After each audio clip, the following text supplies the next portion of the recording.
G'day friends and welcome back to Dante's Domain. It's been a while since we've sat down and had a little bit of a conversation, one-on-one, just talking about some good old Dragon Ball. So I'm very happy and excited to be back sitting down and having a chat. Been a busy time, but we are 100% bumping back up the content schedule here, so we've got a lot of stuff coming up to look forward to. Keep that in mind. Now, the thing that I wanted to talk about today is going to be the Archive Booster coming out at the end of the year. I've had a few questions about my thoughts on the reprints and all of the stuff that kind of Bandai's announced recently coming up for the Dragon Ball Supercard game. And I'm going to discuss or at least my thoughts on the reprint situation and all of that stuff in another video coming out very soon. However, I just wanted to talk about the Archive Booster today because I was looking at my online local retailer where I normally get most of my products from in Australia at least, and they put up pre-orders for the Archive Booster and it's tentatively scheduled, and I really would like to emphasise the tentatively scheduled for November, the end of November this year, because with the pandemic, with everything going on, every Dragon Ball set's been pushed back, at least by a couple of months. If you're lucky, it will release in your part of the world, but it's been sporadic depending on where in the globe you live, whether it comes out now, whether it comes out later, if you've been delayed or not. So hopefully it will come out at the end of this year, but more than likely early next year is when we're going to see this product come. Now, there are some very, very interesting things about it. So when you hear, we're going to reprint every card from the original Booster series, from Series 1 Galactic Battle, Universal Onslaught, the Apex of Power, everyone's going to have a copy. People are going to be wiping their backsides with the Apex of Power because it's easy to get hold of than toilet paper at the moment. But that is absolutely not what is happening. They've announced that at least the little bit of information given on the website, it is going to be a small premium release. There's going to be about 63, I can't remember the exact number, about 60 cards included in the release. So similar to the size of your World Tournament, one of the smallest releases you're going to get. And there are going to be 2 secret rare reprints included in that. Now, there are some other interesting details, so I thought I may as well just read out some of this stuff to you. So, the Archive Booster is filled with rare and valuable reprints. I like how they put in valuable there. That's not very necessary, but let's go along with it. Of promos, so there'll be promos, draft boxes, obviously, expansion and starter expert decks, which is pretty cool. Theme boosters. You guys were wondering, there are theme boosters there, and obviously pre-Unison Warrior booster series. So the more interesting part about this is each card is available in an original reprint version with the RE text, similar to what Bandai has announced they're going to do with Vermilion Bloodline and the Rise of the Unison Warrior reprints, that they're going to have the RE text on it. Probably something small at the bottom, similar to where you have the booster series and card numbers. But the interesting thing, and a holo parallel version with new, bold letters, exclamation marks, underlines, new, alternate art, and gold stamp, which is actually pretty cool.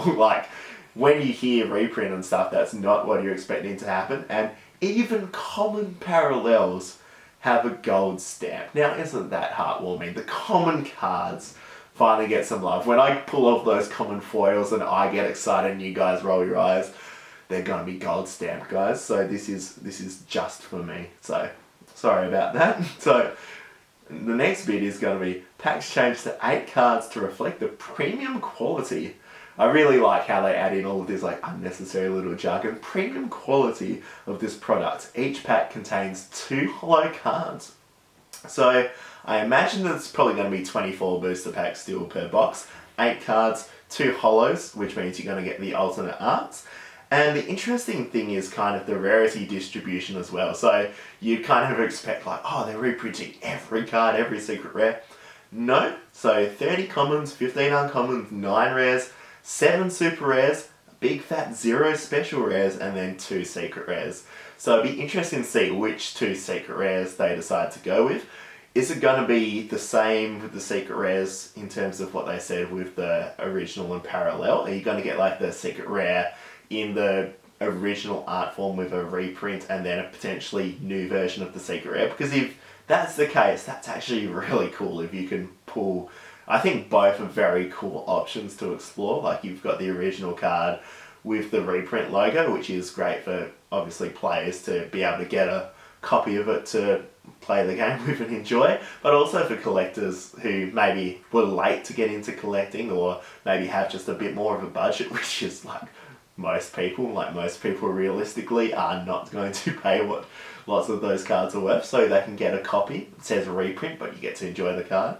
But the really interesting thing is, like, if you get an alternate art of the secret rare, for the long-term collectors, like, you can have this card which you already appreciate, have in your collection and love, and then have the chase of trying to get like this new alternate art version. And most of the alternate art cards they do are normally better than the original, and there are some very, very cool secret rare cards, but there's also some secret rare cards which have so much room for improvement, so they could really just go in a different direction and just improve some of those original artworks, or at least give something different. Like, what if they reprinted the Hyper Evolution Super Saiyan 4 Goku? Like, a beautiful, absolutely beautiful card, but if you've got like a different artwork, different design on it, like, you can just have both and appreciate the beauty of both, which is really, really cool. So the thing with that as well, because it is a very limited size, it is meant to be Archive Booster Box AB1. So you would expect that the Archive boosters are going to be something that come out,